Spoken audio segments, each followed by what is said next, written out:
माशाल्लाह बहुत ही खूबसूरत गुफ्तगू और आपने बिल्कुल सही बात की है नुसरत साहब के बारे में। हमारी अगली शायरा,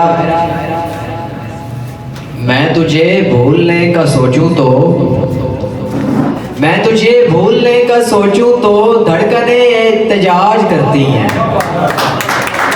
आपकी भरपूर तालियों में मैं दावत सुखन दूंगा और बाबावान साहिबा को कि वो आए और स्टेज की ज़िन्नत बनाएं।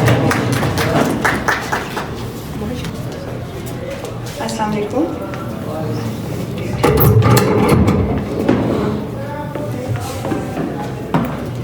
सबसे पहले तो बहुत शुक्रिया अपने अब्बू जी के लिए इतना अच्छा बोला इन्होंने और हमारे लिए इतना अच्छा बोला, तो उसके लिए बहुत शुक्रगुजार हूँ। और सबसे पहले एक आज़ाद नज़म। ख़याल शब में ये हाल ठहरा कि अपना जीना मुहाल ठहरा। ख़याल शब में ये हाल ठहरा कि अपना जीना मुहाल ठहरा। तुम्हारी आँखों की रोशनी से, तुम्हारी होंठों की चाशनी से, तुम्हारी बातों की बात क्या है, तुम्हारी सांसों की रागनी से हमारे घर में बहार रुत है। हमारे दिल में है एक मंदिर जहाँ पे हमदम तुम्हारा बुत है। बताओ कैसे बचाऊं दामन, तुम्हें पुकारूं तुम्हें बुलाऊं कि लौट आओ जहाँ पे तुमको अभी भी चाहत की शाल ओढ़े। मोहब्बतों का जहाँ बुलाए, ख्याल शब से कहो ये जाके हमें न ऐसे बुझात आए।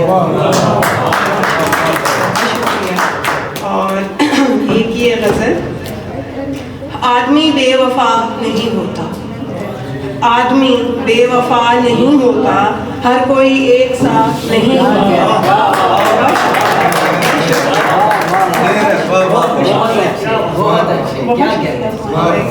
आदमी बेवफा नहीं होता, हर कोई एक सा नहीं होता।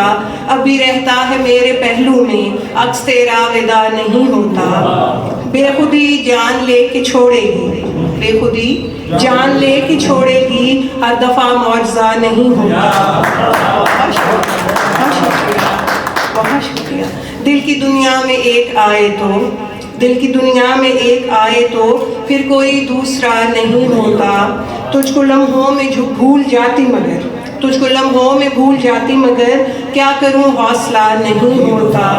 रात भर खुद से लड़ती रहती हूँ, रात भर खुद से लड़ती रहती हूँ, पर कोई फ़ायदा नहीं होता। बहुत शुक्रिया। कर ले अपनी तमाम तर कोशिश, कर ले अपनी तमाम तर कोशिश, बंदा लेकिन खुदा नहीं होता। और आखिरी शेर है। दो ही पहलू वफा के हैं इसमें, दो ही पहलू वफा के हैं इसमें, तीसरा ज़ाविया नहीं होता। बहुत शुक्रिया।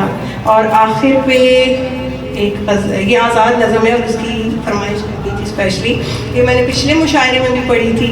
ये उन अहबाब के लिए है जो बैरून मुल्क मुकीम है, स्पेशली रोज़गार के सिलसिले में। ऐ चाँद निकलने वाले सुन, तू देश मेरे जब जाएगा तो बतलाना। क्या है? ऐ चाँद निकलने वाले सुन, तू देश मेरे जब जाएगा तो बतलाना। मेरे गाँव की मिट्टी कैसी है, खेतों का जोबन कैसा है, सूरज की लाली कैसी है। वहाँ अभी सवेरे खेतों में क्या हल्को जोता जाता है, और सुबह सवेरे मस्जिद में हालात पे बातें होती हैं। ऐ चाँद तू सुन जब जाएगा मेरे आंगन में तो देखना कि मेरी माँ का चेहरा आज भी क्या पुरनूर सा है, मसरूर सा है।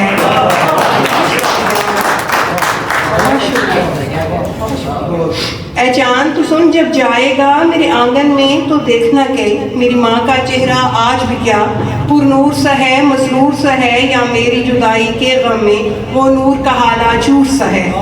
ऐ चाँद तू कहना सूरज से कि सुबह सवेरे जब निकले मेरी माँ के हाथ पे बोसा दे और फिर वो किरण मुझको भेजे, जिसमें हो महक उन हाथों की और रोशनी हो उन आँखों की जो मेरी राह को तकती हैं और आज भी चाटी से मक्खन लेकर मेरा हिस्सा रखती हैं। बहुत शुक्रिया, बहुत शुक्रिया। मेरे घर से कुछ ही फासले पर मेरी दुनिया बसती है चंदा, तू जाना वहाँ और चुपके से चूड़ी की छन छन ले आना, लहजे की खन खन ले आना, काजल से भरी दो आँखों की तू सारी सुनगुन ले आना। और कहना हवा से कि अब के उन गेसुओं की खुशबू लाए, वो कहती थी मुझे अश्कों से कि चांद हो जब भी जोबन पर तो सामने मेरे तू आए, तो आज तू जाना देश मेरे और धीरे से उसे बतलाना। कोई पार समुंदर आके भी उसे भूल नहीं पाया अब तक, मजबूरियां अपने जीवन की कोई तोड़ नहीं पाया अब तक। ऐ चांद निकलने वाले सुन तू देश मेरे जब जाएगा तो बतलाना, मेरी भीगी आंखें ले जाना ताकि मैं फिर से देख सकूं मेरी माँ का, मेरे देश की मिट्टी कैसी है, मेरी माँ का चेहरा कैसा है, वो मत भरी आंखें कैसी हैं।